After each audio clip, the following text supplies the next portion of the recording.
Goldberg AW company বিক্রি করে দিয়েছে। বর্তমানে এডাব্লিউ কোম্পানির মালিক টনি খান।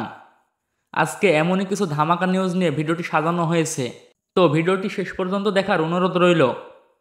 আর হ্যাঁ, ডাব্লিউডাব্লিউ সম্পর্কে সকল ভিডিও পেতে রেসলিং ইন্ডিয়া চ্যানেলটি সাবস্ক্রাইব করে পাশেই থাকবেন। শেষে টুইস্ট আছে।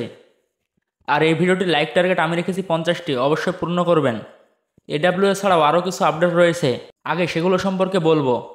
রেসেলমিনা থেকে ঘোষণা দিয়েছে সামার স্ল্যাম এসব সম্পর্কে, কোন রেসলারের সাথে কোন রেসলারের ম্যাচ হবে। Kevin Owens VS Rock, 16 VS Roman Reigns, Drew McIntyre VS CM Punk, Logan Paul VS John Cena, Gunther VS Brock Lesnar. এখানে প্রতিটা রেসলারদের আমার ভালো লাগে, কিন্তু এখানে বিষয় হলো ভাই, ব্রক লেসনারের প্রতি আমার কোনো ভরসা নেই এবার, কারণ সে সামার স্ল্যাম্পের শুরু থেকে নেই।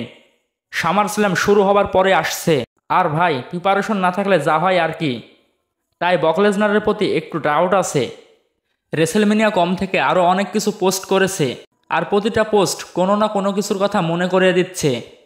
ভিডিওটা শেষ পর্যন্ত দেখলে বুঝতে পারবেন। ডাব্লিউডাব্লিউই 2 টাগ চ্যাম্পিয়নের ফটো পোস্ট করেছে। তাদের আমি চিনি না, তবে তারা অনেক আগের রেসলার। ভাই সময়ের ব্যবধানে অনেক কিছু বদলায়। বেকি লিঞ্চ ডাব্লিউডাব্লিউ কোম্পানির অন্যতম একজন রেসলার, তার আজকে ডাব্লিউডাব্লিউতে যুক্ত হওয়ার 6 বছর পূর্ণ হলো। সিএম পাঙ্কের কোনো আপডেট নেই। সিএম পাঙ্ক তার টুইটারে একটি পোস্ট করেছে, সেখানে ছিল র্যান্ডি অর্টন ও তার স্ত্রী। কিন্তু কেন সিএম পাঙ্ক র্যান্ডি অর্টন ও তার স্ত্রীর ফটো পোস্ট করলো? আমার মনে হয় র্যান্ডি অর্টনের স্ত্রীর প্রেগনেন্ট। আপনাদের কি মনে হয় কমেন্টে জানাবেন কিন্তু। গোল্ডবার্গ 1 সপ্তাহ পরে তার টুইটারে একটি পোস্ট করেছে, এখানে গোল্ডবার্গ ডাইরেক্ট বলেছে এডাব্লিউ কোম্পানি একটি বাজে কোম্পানি, ফালতু ফেক কোম্পানি। আমি এডাব্লিউ কোম্পানিতে কখনো রেস্ট করব না।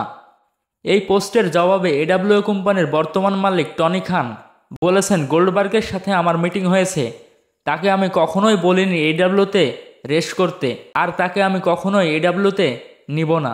আজকের ভিডিওটি এ পর্যন্ত। শেষ পর্যন্ত ভিডিও দেখার জন্য ধন্যবাদ।